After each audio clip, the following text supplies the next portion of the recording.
Offers జరుగుతున్నాయి, collections తక్కువ వచ్చినాయని చెప్పి చాలా మంది కొంతమంది ట్రోల్ చేస్తా ఉన్నారు. దీని గురించి మీరేమంటారు?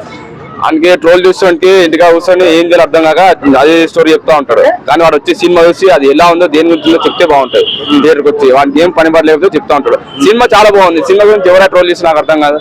ఫస్ట్ హాఫ్ బాగాలేదు, కాకపోతే సెకండ్ హాఫ్ లో సినిమా హీరో చేశారు పవన్ కళ్యాణ్. ఆ డైలాగ్ కానీ, ఫైటింగ్ కానీ, క్లైమాక్స్ కానీ, యాక్షన్, రియాక్షన్ ప్రతిదీ బాగుంది. చాలా మంది వచ్చి బాగాలేదని చెప్పేసి ఆయనకి చెప్తా అదే చెప్తున్నా నా బాగాలేదు అంటే పార్ట్ 1 ఏం చెప్తున్నా. ఆ పార్ట్ 1 అసలే బాగాలేదు. శ్రీలీల ఎప్పుడైతే ఎంట్రీ ఇచ్చిందో సినిమా అదిరిపోయింది.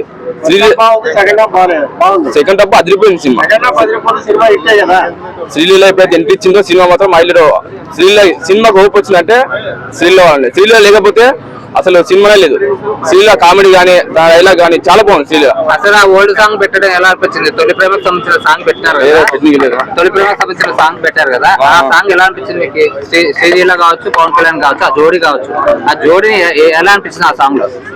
జోడీ అయితే నాకేం నచ్చలేదు అంత. ఎందుకంటే అన్ని ఓల్డ్ మిక్స్ చేసి మొత్తం తొలి ప్రేమ, మన ఖుషి సినిమాలు 3 సినిమాలు కలిపి స్టోరీ మొత్తం పెట్టిండు. కానీ స్టోరీ అయితే ఇందులో ఏం లేదు. కాకపోతే ఏంటంటే నాకైతే సెకండ్ హాఫ్ మొత్తం నచ్చింది. ఫస్ట్ హాఫ్ అసలే బాగాలేదు. పవన్ కళ్యాణ్ కానీ ఎందుకంటే ఒక డైలాగ్ కానీ, స్టోరీ కానీ, ఫైటింగ్ కానీ చాలా బాగున్నాయి. దాంట్లో సినిమా బాగాలేదని చాలా మంది అంటారు. కానీ దీంట్లో ఇంకోటి ఏంటంటే మన రాశికన్య హీరోయిన్ దాంట్లో ఉండడం చాలా వేస్ట్.